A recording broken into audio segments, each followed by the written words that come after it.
Good morning, everybody. I see we saw a few folks filing in. Again, if you haven't scanned the QR code, please do so. And when you scan it, we want you to enter the one word that you think about when we say the word outreach. And then it will show up here the word, what is that called? Word cloud. The word cloud. And I know there's more than about 15 of you here, so lots of you haven't done it yet. So come on up and do that, and we'll get started with the introductions real quick. My name is Scott Mayoski. I'm the Commissioner of the Revenue in Stafford County, Virginia. That's just a fancy title for property appraiser. And this is a very important topic for me. I've learned years ago that the better educated my taxpayers are, the easier my appeal process goes. In 2019, I was honored by Thomson Reuters as their public sector champion for public outreach for some of the efforts that we took. So I'm anxious to learn from these folks, see their presentation, take some of that back home and apply it. So with us today, we have Ashley. Ashley grew up in Louisville, Kentucky, received a broadcasting degree with a government minor from Western Kentucky University. She worked as a news producer, assignment editor, and a reporter of television stations in Bowling Green, Lexington, Kentucky, and Nashville. Now she's a public servant. In her government career, Ashley's been manager of the Jefferson County Clerk's Office Education Center, community outreach specialist with the Metro Planning Organization of Louisville. She's now the Director of Education for the Jefferson County Property Valuation Administrator. Colleen Younger, she's the elected PVA for Louisville, Kentucky, for Jefferson County, First elected in 2018. I hear she's running unopposed. Congratulations. Thank you. Prior to her election, she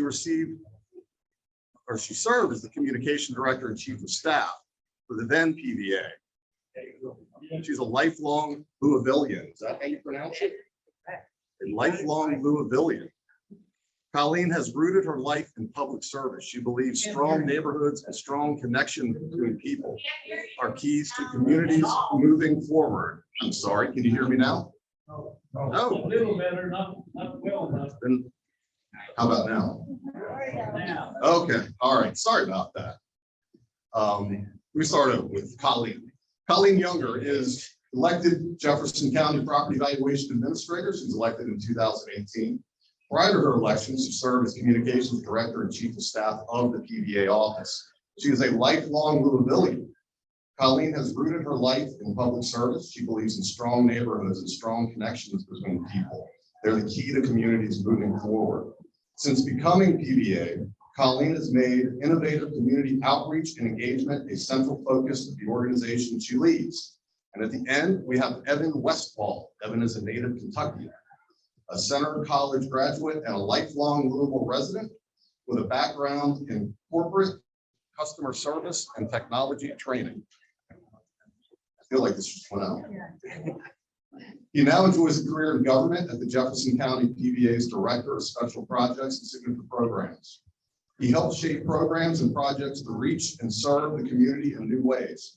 Evan has a deep love for his city and is driven by a desire to help people and serve his community. Now, I think it was important to read their backgrounds because we have three very different backgrounds here together. We have a broadcasting professional, we have a technology and customer service professional, and a very open and forward-thinking elected official.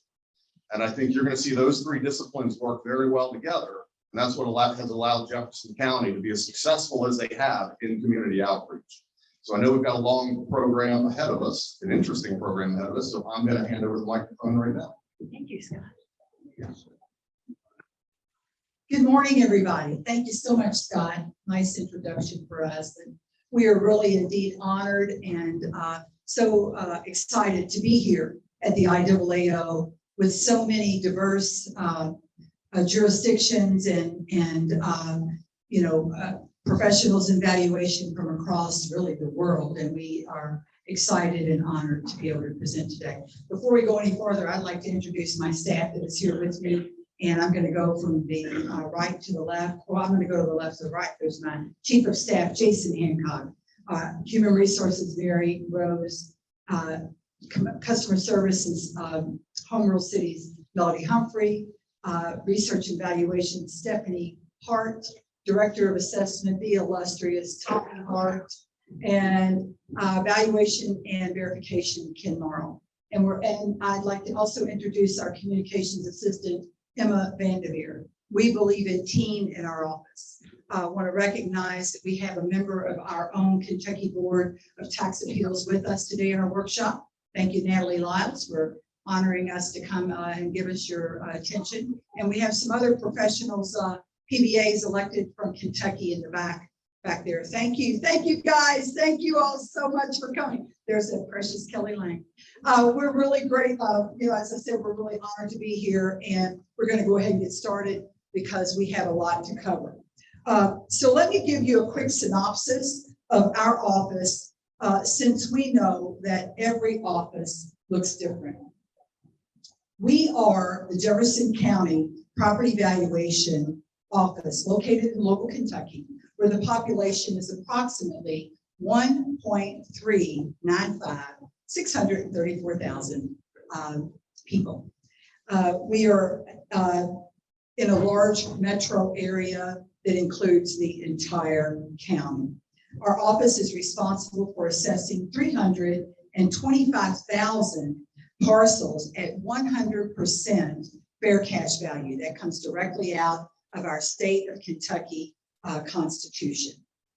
We have approximately 60 staff members, and I think right now we're currently at 58 maybe, and they are all highly talented. Many are highly credentialed, some of them right there on the front row. We're very, very glad to be honored with great employees. Our property assessments are on a quadrennial plan, which is approved by our Commissioner of Revenue, our Department of Revenue. The quadrennial plan is a rolling 4-year quad plan, which gives us quadrants of the county up for reassessment on an annual basis. Our tax calendar is set by the Kentucky Department of Revenue, and all property in Kentucky is assessed as of January 1 of every year. There's a very narrow window to appeal your property in Kentucky. The appeal window opens the first Monday in May and continues for 13 days. So our taxpayers really have to be on their toes, informed and educated on how to get through the appeal in order to get through that narrow window. The official appeal window, again, the first Monday in May. Our office typically requests an extension because we are the largest jurisdiction in Kentucky. We open it up early every year. This year we opened it up 10 days early. So our appeal window was 23 days this year. And we'll get into a little more about how many appeals we had, and hopefully you'll be able to connect the dots with the fact that with all of the work that we have done in outreach and community engagement and demystifying this process, that our appeal percentage has gone down. Our tax roll is certified in August, and our county sheriff mails those tax bills around the first week of December. In 2018, when I first became PBA, I made demystifying the PBA office a top priority by creating our ever popular You Have a Right to Appeal program. The You Have a Right to Appeal program is achieved through an integrated media saturation approach to reach the taxpayer. We hold community-wide meetings, public meetings throughout the reassessment areas, offering greater accessibility for appeal with the assistance from PBA staff. Our objectives on the You Have a Right to Appeal program is to broaden public understanding of property assessments. In other words, how did we get your property value? To encourage the public to exercise their right to appeal if they believe their assessment is incorrect. And then lastly, to improve the accessibility of the appeal process and to really stand up as public servants to our community. This is our trending graph of tax appeals. So you can see, I'll give you a little bit of a background. In 2015, I know my Kentucky colleagues here remember this. My former PBA released a very large reassessment into the community without doing much pre-work. And it really came out as a lot of sticker shock. The community was very angry, they were very upset. The news media was all over us every day, calling our office, news cameras, in our office every day. And at that time, we kind of had a reactionary response and somewhat of a crisis-oriented approach. I kind of came in as the cleanup person along with my colleague Melody Humphrey. And at that time, we created the library program. And what we did was send PBA staff out into the reassessment areas at the public libraries where people could come right down to the library and meet with the staff person and walk through the appeal process. This was the first door opening into it was evolved as a very strong community engagement program. So with limited financial expenditures that we all know we have in our budgets, the Jefferson County PBA has transformed our work into focusing on providing public service, and we look forward to sharing the success and our experience, kind of strength and hope with you. So as I said back in 2015, this was kind of a failing forward experiment. So I don't know if you all have had a failing forward experiment in your jurisdictions, but we certainly did. And in 2015, prior to my election, we rolled out that large reassessment, and the community really protested and shot back at us. And we learned a lot from that. And from that, we began, after I got elected, to form some real strong community outreach programs that brought the community out to the public meetings, brought our staff out to meet with the public and really educate, because, I was in government most of my life before I became an employee of the PBA, and I really never knew much about the PBA and what they did and how they arrived at their property values. And so this whole idea of demystifying the PBA has really been much appreciated by the community. And I think that, the more transparent that we can be as public servants, the more appreciative our taxpayers are going to be, knowing what to do when they receive that tax bill. So as you can see in this graph here, we started at about a 10% amount of appeal, 10% of appeals in 2015. That was sort of the height of the appeals. And then as we have rolled out community engagement and public outreach functions from our office, that has dropped down to what is now 2%. This year, we rolled out a largest reassessment that Jefferson County has really ever done. We did, I think, somewhere over a third of our tax roll. We reassessed about 24,000 parcels in Jefferson County this year. And you can see that our public outreach and demystification process is working, because it has dropped down now to 2%.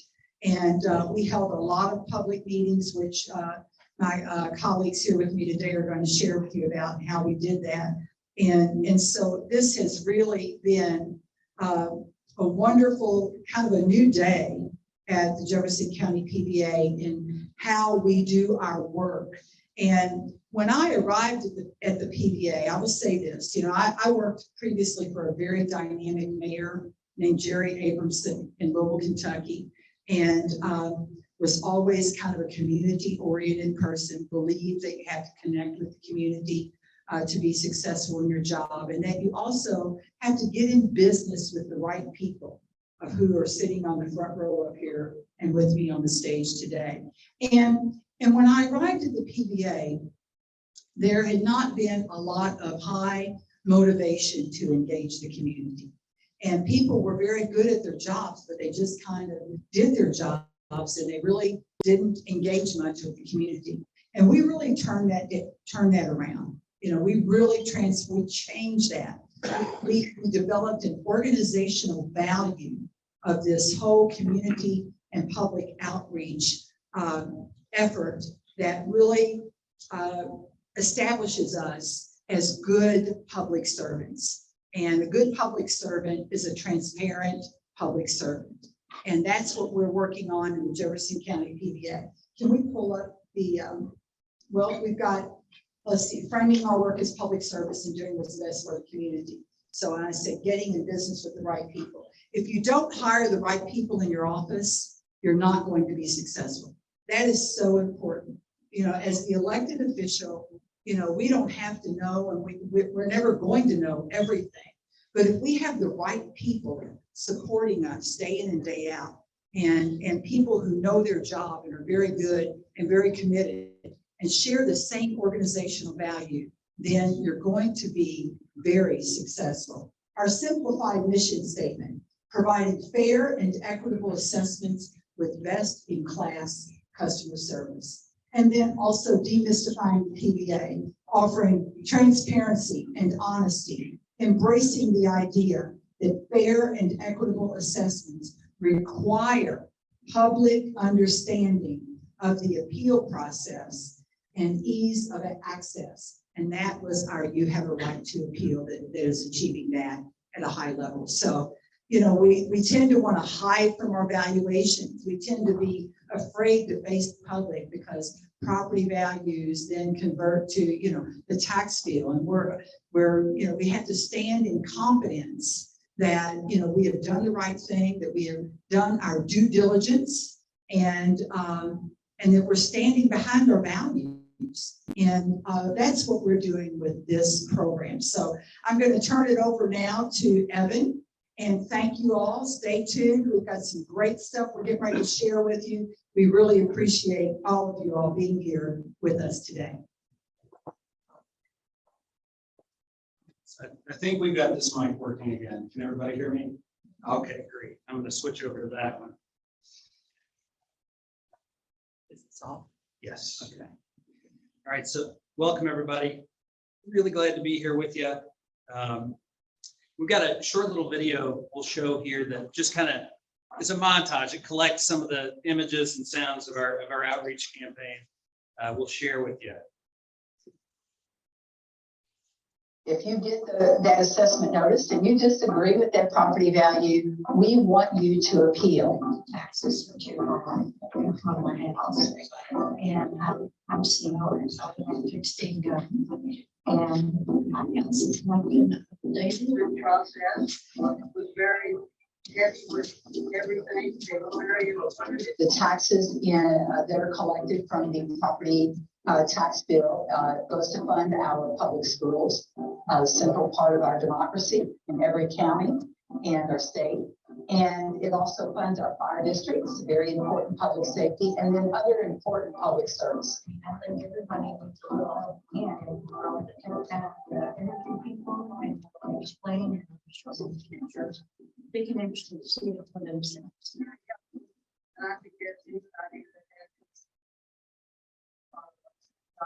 I'm Colleen Younger, your Jefferson County PVA. Our office is here to serve you. All right. So that's some of the fun we've had, mostly over the last year, but a few years before that included in there as well. So, you know, our outreach campaign, it is a lot of work. You know, we put a whole lot of effort into it, a whole lot of time. But as Colleen showed you on the graph there, it can pay off in so many other ways. You know, we really thought initially that this outreach would drive a higher number of appeals because it would make people more aware of those appeals. In fact, it's been an inverse relationship. As folks have understood the assessment process and the accessibility of the appeal process, we've seen those appeals decline in a big way, meaning it's much easier for our whole office to manage everything. So I know everybody in here is probably coming at this from a different level. You may already have a robust outreach campaign that you do. Hopefully you'll still pick up some ideas, and we're looking also to learn from you. We'll ask some questions at the end of the presentation about what you all are doing, what ideas you have for how we can improve. So keep that in mind as we move forward. Some of you all may not do much outreach at this point at all.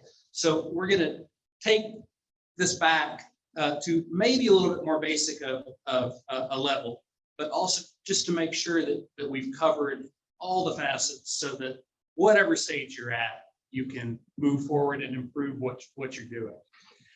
So when we started out, my first day in working for the Jefferson County PVA was Colleen's first day in office. So I've had the real joy of being a part of this from the ground up, helping design and shape this. We asked ourselves as Colleen took office, how do we best demystify the PVA to the public? And what can we do to engage the public in better ways? So everything we do when we start anything we're going to do to communicate with the public, we work through several different foundations for communication to make sure that we are reaching everyone as effectively as possible. So I really want to encourage you all to adopt these philosophies as well.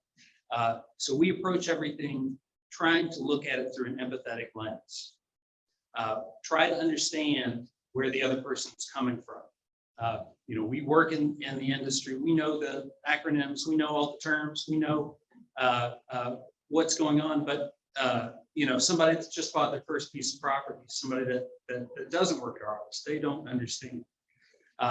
So with that empathetic lens, so what challenges do people have in hearing the message that we're trying to get out? There's a whole lot of this. Maybe they're just busy and they don't tune in. Maybe they tune in only to means of communication that we haven't communicated on before. So what can we do to best ensure they hear and understand us?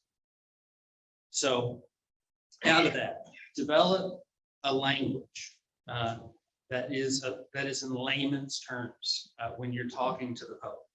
So one of the first things we did when I got to the office was break apart the brochures, the literature we've been using, what we had on our website, and reinterpret it in a way that anybody could pick it up and understand what we're talking about. And I would really encourage you to do that and take a look at it again every few years to break things down. And ask yourself that question: if I had never worked here, or if I was a brand new property owner for the first time, would I understand what this means? So apply that to the website, print materials, and when you're speaking with the public. This language that you develop, coach your frontline staff, the folks answering the phones or at the welcome desk in your office, to use these terms and think in these terms when they're engaging with the public. Just think about where they are, where they're coming from. Another important foundation for communication is accessibility. Louisville, pretty good sized city. We are lucky enough to have been enriched by many immigrant and refugee communities that have arrived over the previous decades. There are large populations that speak different languages. So we worked with a nonprofit in our area to translate our materials into nine different languages. So think about, what communities exist in your jurisdiction that you can serve in a better way. We are also have a really great relationship with our website provider, the folks that built our website for us. Very personal relationship with them. but this is something with technology now that's not too difficult to do. So we have automated language translation built into our website. So folks, when they go to our website, can tune over to whatever language they want to view the information. And then they also, our website providers, they will optimize that website for screen readers. So those that are visually impaired can still have access to the information online. Very important foundation for communication. It has to be multifaceted. You know, we talked earlier about what challenges people have in hearing our message. Not everybody tunes into information in the same way. So we want to reach out into the public in as many ways as we can that would be effective. So we do the public meetings, and those are kind of our core of our outreach campaign. Everything else is geared at driving folks to those public meetings while we're still providing information. We do social media. We're on radio, go on TV. We do print ads, newsletter articles, mailers. If we cast the widest net possible, we're more likely to get more folks hearing the message, right? So as we began our campaign, you know, we sought also to learn from others that are doing outreach work in our community, to build partnerships. So we reached out to nonprofits, elected officials, government agencies that are already doing outreach in the community for a few reasons. We can learn what pitfalls they've encountered. They can learn what has been successful for them, and it may be different in your community. Also, because we built those partnerships, we then can amplify each other's messages. We can ask them to share newsletter articles, so on and so forth, on social media. Another really great aspect of building partnerships is that, you know, our offices, we generate a huge amount of data. We know about our communities, the property values, the way things are changing. We have a very detailed view and onto a very valuable side of how our communities are formed and changed.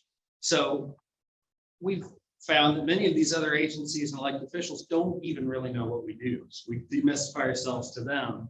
And that has allowed us to then bring some of our data, our insight, our expertise back into decisions they're making so they can make better decisions. We can play an even bigger role in our community moving forward. So as you are seeking to develop or improve your outreach program, think about all those entities that you can reach out to build those partnerships. Maybe elected officials, housing related nonprofits, local government agencies, neighborhood associations. In Louisville, we have dozens and dozens of really engaged neighborhood associations that have been an incredible help. The faith-based community as well. You know, reach out not just to your own denomination if you practice, but into others as well. You know, those are very often very close connected communities that can distribute the word widely, and very often have provided us resources, space for meetings, space for engaging the public. And then also, Colleen mentioned our libraries. They have been, you know, fantastic partners as well, and are really engaged in their communities. So I'm going to turn it over to Ashley now. She's going to talk about public meetings. Yes, so as Evan was just saying, we call the public meetings the core of our outreach process. We held 9 public meetings this year, and we did each of our meetings as a hybrid meeting. So right now, there are people watching this recording from home if they're not at the IAAO conference. We did the exact same thing with all 9 of our public meetings. We had cameras set up, and we had people in person. We had a huge staff presence at each of our locations. We held our meetings at different times and varied locations across our reassessment area. So people who were at home and needed to learn about the appeal process could either come to their library and learn about the appeal process, or they could watch it from home. And we're not going to go into our tech details right now, but if you're interested in learning more about the webcams that we used, or any of the techniques that we tried, we're happy to talk after the presentation. We do recommend the Zoom webinar because it does cut down on people from home interrupting you while you're having your meeting. It holds the meeting as basically a moderator type of meeting, and they can type in questions, but they can't interrupt you if you were, otherwise you were in a Zoom meeting and they would be able to turn their microphone on and interrupt. So we highly recommend the Zoom webinar. And our equipment, like I said, the microphones, we were able to do everything for a relatively low cost, and it has made a huge difference in what we can offer the people in our community to come to our meetings. So how do we get all those people at our meetings? We had about 100 people at each meeting, and the meetings lasted 2.5 hours. We stayed the whole time, but we weren't sure the best way to reach people. In the past, we have used Facebook and put ads there, and we've used our main circulation newspaper, the Courier Journal, but we weren't getting a ton of people at our meetings until this year, when we had sent out a Survey Monkey after the assessment last year, and we asked everyone, how can we reach you? What's the best way to get people at our meetings? And they said text or email, and none of that's public record. So we already had everyone who was being reassessed. We had all of their home addresses. And the third answer when we did that survey was a postcard. Send us something in the mail and let us know when you can have a meeting and when we can come and talk to you and learn about the appeal process. So we sent out 90,000 postcards this year, and there was a substantial cost with that. And we weren't sure how it was going to play out. We thought it's either going to be a waste of money or it's going to be a hit. And the very first meeting we had was standing room only. We had over 100 people at each of these meetings, and then 80 people logging on from home. So the attendance at these meetings was something we'd never seen before. And we had totally achieved our method of demystifying the Jefferson County PBA by providing best-in-class customer service. So we had these postcards. They had all of our 9 meetings on there. If you clicked on the jeffersoncountypba.ky.gov at the bottom, that would give you the Zoom links for any of the meetings. And we had people who attended more than one meeting. We had a gentleman, he called himself Doubting Douglas, and he attended 3 of our meetings and was a skeptic at the beginning and a medium skeptic at the second one.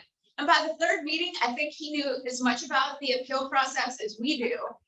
And then when he got his assessment notice, he didn't even appeal because he was totally informed. He understood what was required to appeal his property. And then when he got the notice, he felt like we had gotten it right and he didn't even need to appeal. So we like Douglas. Douglas came to 3 of our meetings and he made us explain the process over and over again, and we got him to understand it.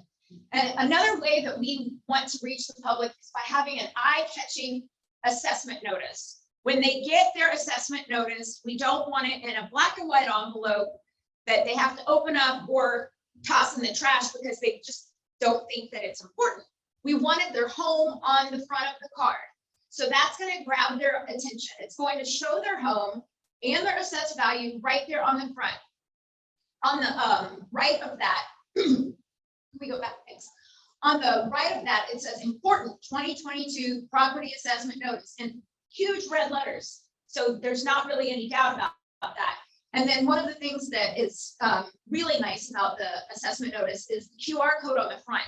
If someone was to scan that, it would show them the neighborhood sales for their area. So it's helping them get the appeal started if they want to appeal just by clicking on that. It shows them their home, what we assess it for, and how the other homes in their neighborhood are selling and what the value is for those.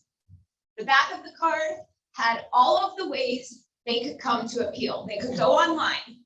They could schedule a teleconference. We have a staff that answers the phone and will walk them through the online appeal tool, because we have all of our appeals are done online. So when the staff, if someone is unfamiliar with technology and they really need help filing their appeal, they can call that number and a staff member will walk them through it.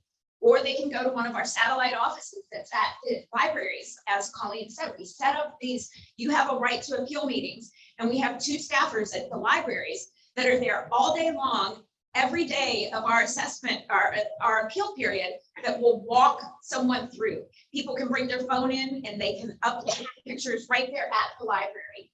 And if we felt like that wasn't enough to reach people being at the libraries from 8 until 4, we offered evening hours at some of our home rule cities, the West Mutual City Hall and Middletown City Hall. They let us use their city hall to set up a mini office where people could come in and appeal their property. And we had a lot of people come into those meetings.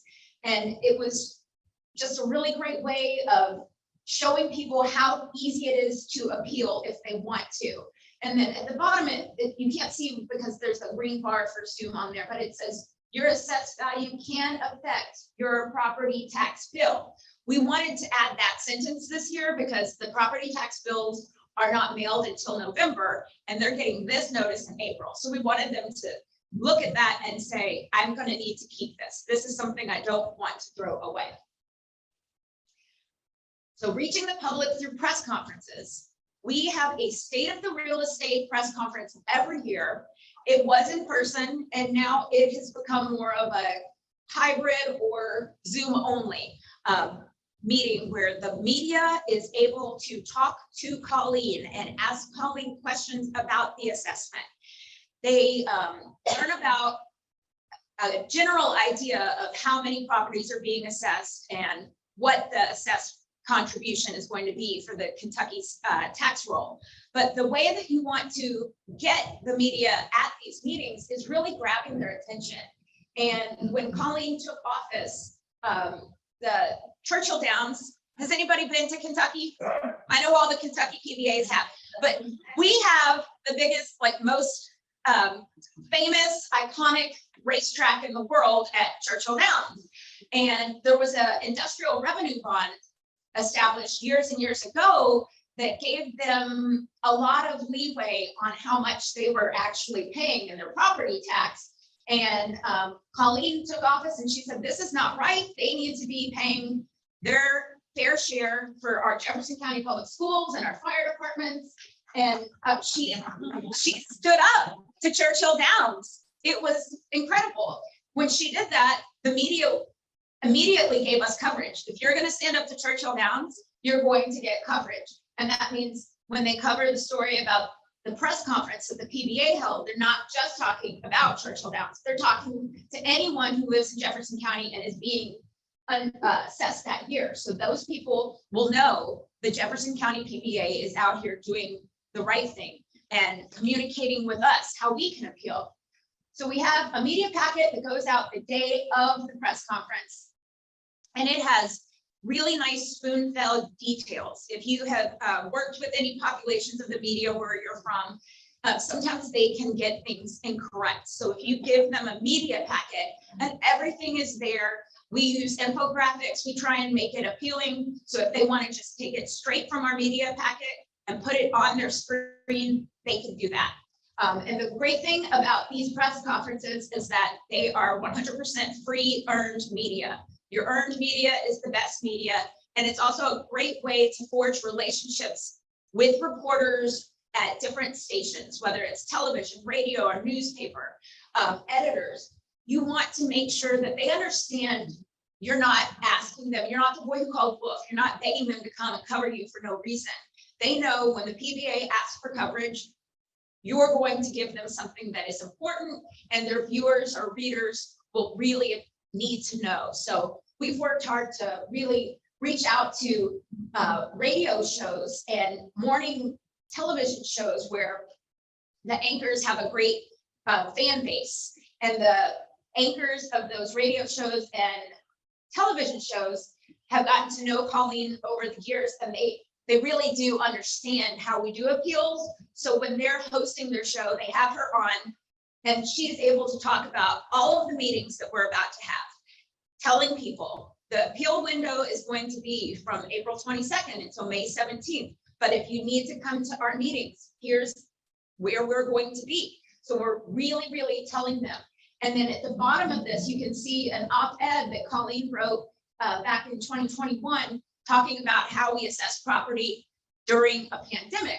Well, you know, that's something some people would say, maybe you shouldn't have had a pandemic assessment, but that wasn't an option for us because we have to assess property. So she pivoted and she did everything she needed to do, and she put it all in that article so the people at home understood how we assess property during a pandemic. And again, all of these are free. Earned media, that's the kind of media that you really want to try and get. Really forge relationships with reporters, editors, media people in your area. And then now we're talking about the actual paid media. So we had a budget this year that was $20,000, and we used it to the best of our ability.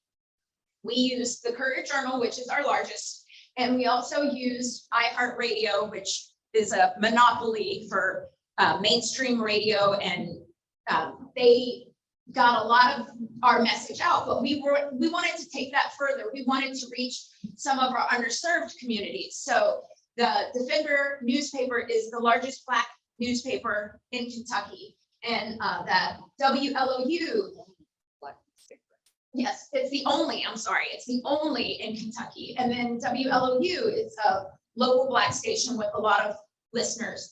And Aldea in America is our Hispanic newspaper. So we had advertisements in there. As you saw earlier, the ad from Aldea was in Spanish. We were able to reach out and get lower costs for some of these ads. Like the Defender gave us a half-page ad for a quarter-page cost. And WLOU ran our ads all the time versus the few times that we got them on iHeartRadio. It was a much bigger bang for our buck. So we took that $20,000, and I know that sounds like a lot of money. You might not have that much money in your jurisdiction, but if you try to reach some of the underserved populations where you live, the cost is a little bit lower and your money will go farther. And not everyone reads the Courier Journal. You know, it's one of the big newspapers in the country, but its readership has gone down a lot.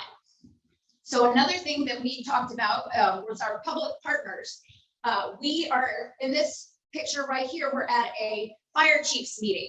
So we go and we reach out to the other elected officials in our area and the other government agencies, and we ask them to help us share our information. We send newsletter articles that are basically written for them with that infographic that we gave to the media, and we're giving that to Metro Council members, and they're putting it in their newsletter. And then if their constituents have questions, they can call their council person, and their council person will reach out to us, and we can make sure that everyone in the county who is being reassessed has the information that they need. And the council people are very happy to do that. And we also like to use social media tags to boost that. So if we're going to be at the fire chiefs meeting, we'll say at the fire chiefs meeting this morning, talking about the PBA assessment for 2022. Anyone who follows the fire chiefs would see that. Same for any of the Metro Council people and the libraries that we attended. We can tag those, and I'm going to let Evan talk more about social media right now.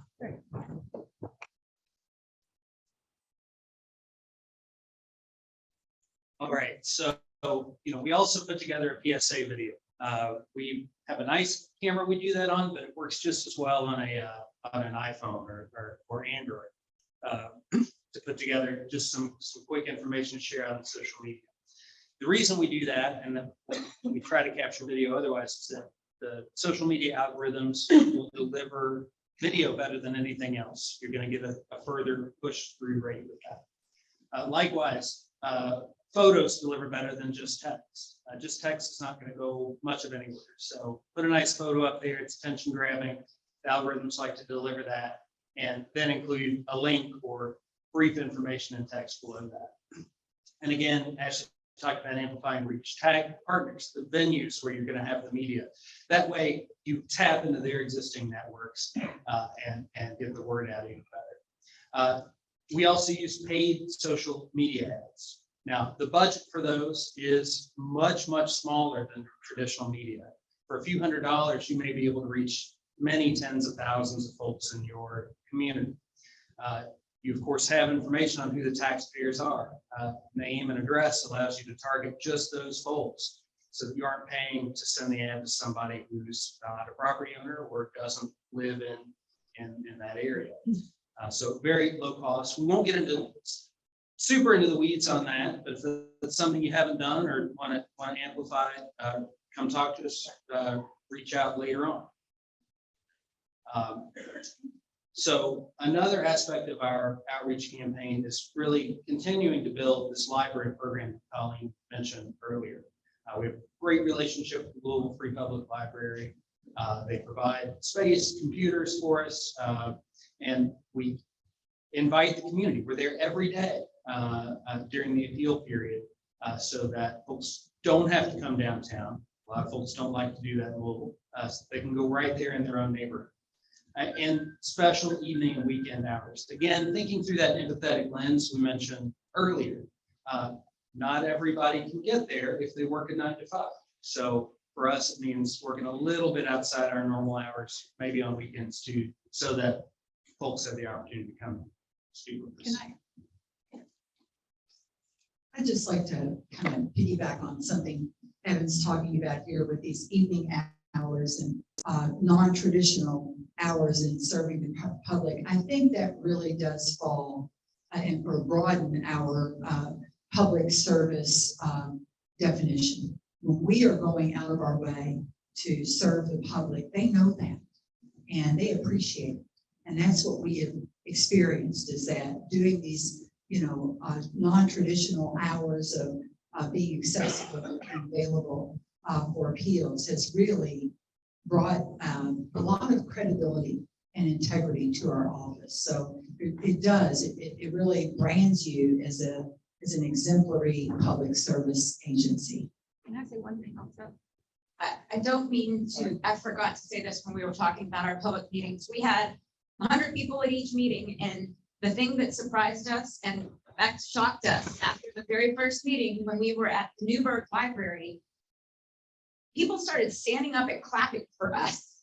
And it was shocking, but they appreciated the outreach that we were doing and the transparency. And then the next meeting, not knowing that they had done it at the meeting before, the same audience was standing up. And it was insane, the amount of respect we got from the community, like just hearing them say, thank you for doing this. No one's ever shown us this much respect before. They respect us, we respect them, and it's great cross communication. Yeah, absolutely. And this library program, where we're out in the community throughout that appeal period, it's a vehicle to allow us to continue advertising that accessibility. Those events on social media, when we go out on the radio or on TV, we can talk about those folks being in the libraries. So we also look at unconventional ways to use our data and expertise in the office.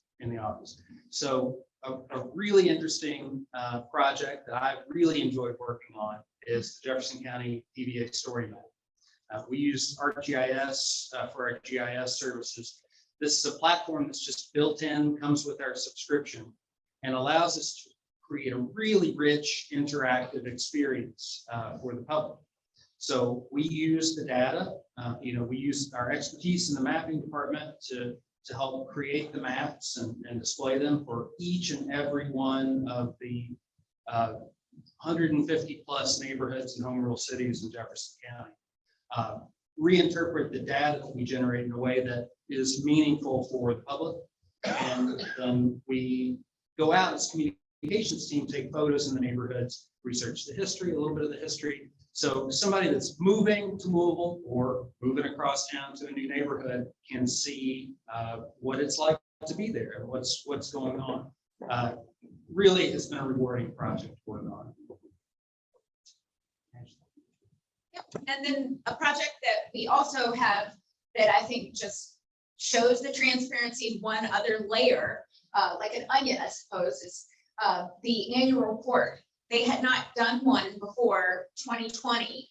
And Colleen told me that was something she felt passionate about. She wanted us to tell the community how the Jefferson County Property Valuation Administrator's Office worked. So they weren't saying, oh, they're just given a number and they didn't understand it. So you can do an annual report in very, basic black and white, but we took ours in a much more colorful direction. We have charts and we have easy to understand information. So it's not just a financial report. Yes, we have a financial report in there, but we take a lot of pictures of the outreach events that we go to. And we have photos of the neighborhoods, as Evan showed you for the story map. We go to meetings. We want people to see that we are part of the community. So when they look at the annual report, it's not just numbers that they cannot comprehend. We say, this is how we get to our assessment. This is what your tax dollars are going to. And we also have the opportunity to brag just a little bit on that terrific staff that Colleen was telling you about earlier. We go to classes. We want them to know that we're not uneducated people, that the people in our office are very educated about the assessment process. And we are working to the best of our ability to give them the most accurate assessment they can get. Something that we found out after doing the annual report was we got a lot of feedback from the community that they appreciated this. They could understand what the PVA does. And in turn, the Kentucky Association of Government Communicators gave us quite a few awards because they thought that the annual report was so easy to comprehend. It was a much easier to understand annual report than some people's.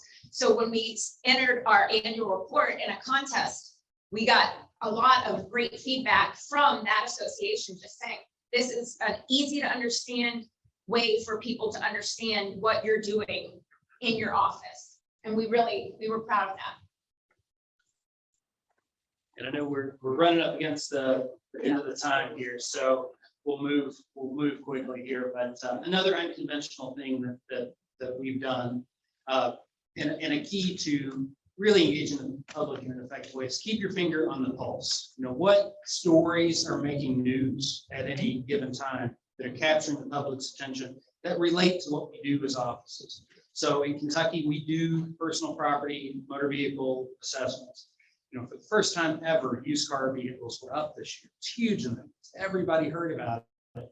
And we knew we had an impending, hopefully not a crisis, but certainly going to be a crunch, if people contact us. So got out in front of it, worked with our IT department to mirror our real estate appeal tool over to the motor vehicle tool. It was another vehicle for us to reach out to the media and say, hey, this is what we're doing. We've created this. It's easy for people to go on, upload photos, explain the condition of the vehicle, and we can adjust their value very quickly. And we definitely got great news coverage. It even caught the attention of our governor, who we spoke with, and he ended up making an executive order that kind of changed things, that lightened the load for all of us from Kentucky a good amount. So keep your finger on the pulse, tap into that. And we won a NACO Achievement Award for the Motor Vehicle Online Appeal Tool. So yes, that award that effort was recognized by the National Association of Counties. And I sent Chief of Staff Jason Hancock and our MoTax director and Ashley to Denver to their national conference to receive the award this year. And that was something that was, we don't do it for the awards, certainly. We do it because we feel like that is our responsibility as a public service office. But in doing these things, it's just really brought us again, let me just say, credibility and integrity, and broadened our image as being a very top public service office in Kentucky. So we are always, every day, trying to think of ways to make it easier to serve the taxpayers, and looking at their needs instead of making it easiest for us, looking at what their needs are. And I think that's the true definition of public service, is to be willing to go to that due diligence and make it easy, accessible, and transparent for because the taxpayers are who we work for, and they are our boss. And also when you go to a NACO type of thing, or when you're sending off something for an award, we're not doing it because we want the recognition, but we want to share what we're doing with other assessing officers and let them see how it's worked for us. And we have gone through the, trial and error. We understand this is good, this is not good. And then you can take that back and use that in your jurisdiction. And we really want to be able to share and collaborate with other assessing offices, just so we can make sure we're doing the best that we can do and sharing it with all of you. And, real outcomes of this campaign, of course, we've seen meeting attendance go up. You saw that chart that shows that inverse relationship between the percentage of assessments that are appealed, how that goes down. Gratitude, it's so meaningful, at those meetings for people to congratulate us and thank us for being there. Another aspect of this that we really maybe didn't fully anticipate when we set out was what it has done for our internal office culture, and what it's done for our staff. Folks see us out in the community. They see us doing things like coming here to share this with you. They know that we are operating with integrity. They know that everything they do to shape our office is public service, and that's meaningful. It really is. And I knew when Colleen did that first day of the real estate press conference, I'd been in the office for just a few months, talked about Churchill Downs, talked about some other things we were doing. At the end of that, a few folks came up to me from the office, from the staff, had tears in their eyes, saying, I'm so proud of this. I'm so glad we're doing the right thing. And it has paid off in spades. I love my job. I love the team I work with, and it's phenomenal. And I think that's about the end of our presentation. We have a couple more activities here. We are short on time, so what we really were hoping for was, we want you to look at this and tell us what you're doing for outreach. Use that same QR code that you used at the very beginning when we asked what one word does outreach mean to you. Now we want you to go in here and tell us what you're doing for outreach. And we will also open it up for questions at this time because we are short on time. So if anybody has a question, I can take this microphone out into the audience. Okay, I can repeat the question. That's what I always run around with the microphone. Does anybody have any questions for us? That's the news media professionals. Do we have any questions? We have Yes. one over here. How did you reallocate your budget? Or did you increase your budget? So she wants to know how we reallocated our budget, or if we had to start over with our money on our outreach campaign. We really didn't have to start over. We had some money in the budget. We just moved money out of, say, the technology category and reallocated it over to, advertising and, and reallocated it over to a different area. We had, the previous PBA had really invested heavily, and that is probably his greatest legacy is the technology upgrades in the office that we have. But what we did was, because we had already done that, we were able to take some of that money and move it to other areas of spending, other expenditures. Yeah. Okay, any other questions? I see struggling up there. But what are you doing for outreach? When you're struggling, at least you got your toe in the water, so you have to start swimming. As Colleen said, some people had not done outreach at our office, and she pushed and pushed and pushed, and now we're swimming. Some, as remember the term that I used, failing forward, because oftentimes we try things and they don't work out. These are things that have worked out. And so we take those experiences from the things that we tried that don't work out, and we parlay them into a greater effort, or a different effort, or taking something away or adding something to it, and it just makes it better. So a lot of it is just experience. We got another question here. Yes. Two-part question. Uh-huh. For smaller jurisdictions that may not have staff and or resources to do everything that you're doing, what would you suggest to be the focal point of outreach?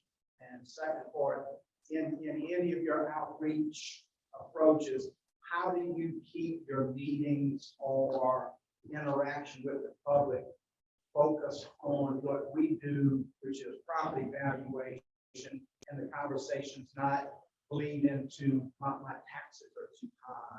Well, we have a very set agenda in all of our meetings. And we run through a PowerPoint like we did today that is all valuation driven agenda. And we explain the process, we educate the people through our PowerPoint. And then once we get through that, we all hang around at the meeting and you can come up as a taxpayer and ask specific questions to Jason or Tommy or Melody or me or whomever. And so it's really just about accessibility. And in our, as Ashley said, in our Zoom meetings, we set the Zoom security up so that people can't I'll use the word hijack, can't hijack the meeting, or that we are going to get our information covered. And then once that information is covered, we make ourselves accessible for any questions, and we stay as long as it takes. Some of these meetings were 2.5 hours long, and it's a long evening, but it's an evening that is important. It's a meeting that's important and appreciated. And as you could see from that earlier graph that we showed, that our appeals dropped from 10% to 2%. So that's pretty impressive. Was there a question over here somewhere? What was the first part of your question? The first, you asked a two-part. How did we have staff for everything? Oh, yeah. Well, Smaller jurisdiction, where would you, besides like a web presence that pretty much everybody has, where would you focus? Well, as you can see, we're a medium-sized jurisdiction, but we have really leveraged community partners like the libraries. And, I think that's a good starting point is you can, leverage your libraries. You have to find a partner wherever you can. If you have a city council member that is willing to stand with you when you're meeting with their constituents, or maybe they have a town hall with you. Those are ways that you can get things done, less is more. So we've got to wrap up here. I guess we did. Sorry, we ran out of time. Thank you for coming. It was great. Thank you.